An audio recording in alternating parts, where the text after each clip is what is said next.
For this particular matatini, I was very anxious.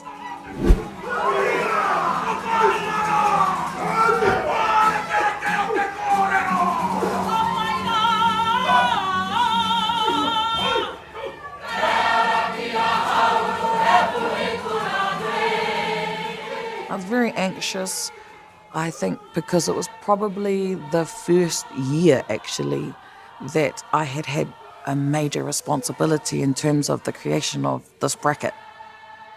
And so I remember feeling super anxious because I was thinking, man, if we don't do well in this... Oh.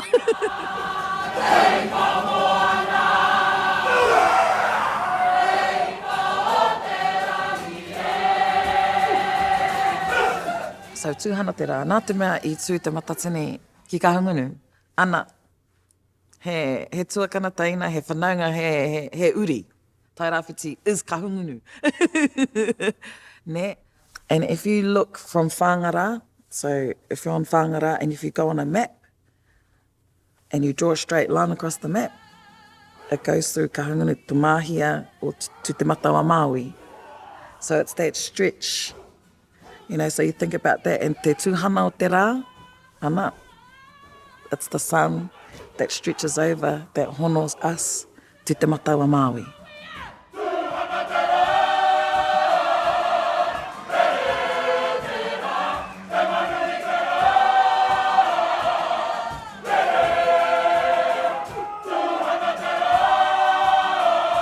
He waiata whakapapa, he waiata whakahono-hono. I remember when we stayed at Te Hauke at this matatini, and ke mātou ki runga I te marae, and one of the kōrero that came out that on the pai was, yep, we're here, kua tai mai mātou ki te whaangārā hia te rā. Ne? And so that became our motto at this particular matatini, kia whaangārā hia te rā.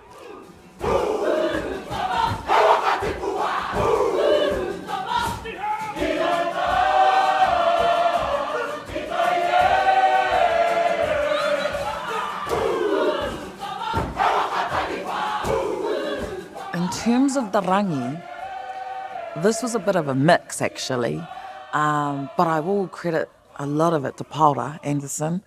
It's actually a pentatonic song. So they're a cappella group from America, and Paula, to my knowledge, Paula actually showed the tune to Lovey and a couple of other people from in our tunester group, and they were like, yeah bro, that's the one. So he said, here's a rangi, and showcased it, and then Uncle D goes, yep, here's the words.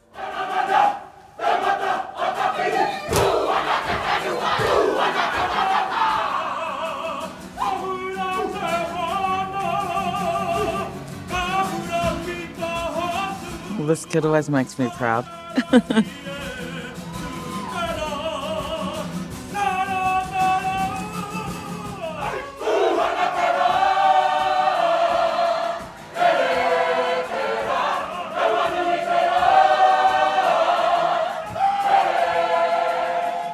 I reflect on that particular performance, and I remember especially on the Tūhana Te Rā, one of Ora's directives, particularly on our finals day, was that, all right, whānau, you know, when we hit that Tūhana Te Rā, I want you to be touching each other, to be feeling each other, so that when we say Tūhana Te Rā, we're radiating the sun out to everyone.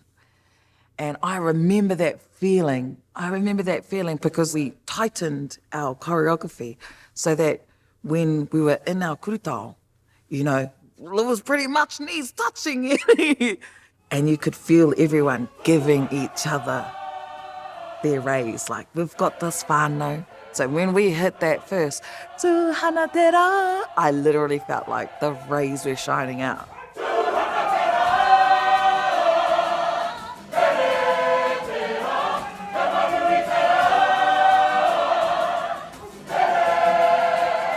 I had so much faith in our kapa, and I had so much faith in the kaupapa. We never went there with the intention of winning the Duncan. We went there with the intention to whāngārā hia te rā.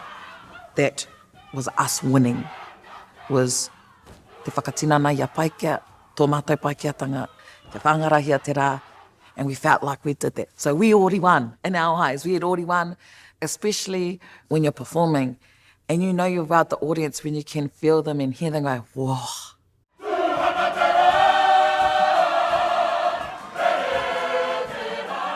Kia au nei, mo te ahua ki te taha waiata o Whāngārā, you give them anything that they are emotionally connected to, there's no amount of technique, no amount of control that can deliver what the heart sings. There's just, it's magic.